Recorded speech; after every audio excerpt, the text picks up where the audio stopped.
সুন্দরভাবে খেলা উপস্থাপন করুন।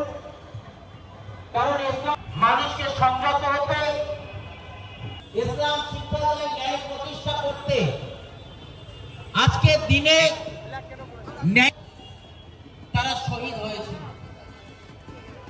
আজকে সেই থেকেই আমাদের এই ময়রম ন্যায়কে প্রতিষ্ঠা করতে তাদের নিয়ে লড়াই শুরু হয়েছে সারা বিশ্বে। ন্যায় প্রতিষ্ঠিত করার জন্য আমরা সমবেত হয়েছি। যুগে যুগে যখন অন্যায় বাড়বে, যুগে যুগে ক্ষেত্রে আমরা অত্যন্ত শ্রদ্ধার সাথে আজকের ময়রমের দিনে এটাই হতো আমাদের চলা, এটাই আজকের মূলত আমাদের শপথ হওয়া উচিত। বিস্তারিত মসজিদ কমিটির সম্পাদক খলিফারা আছে, তারা বর্ণনা করবেন। দেবনাথ চক্রবর্তী, আমি গর্বের সাথে বলুন, শবে বরাতে বলুন, মহরমে বলুন,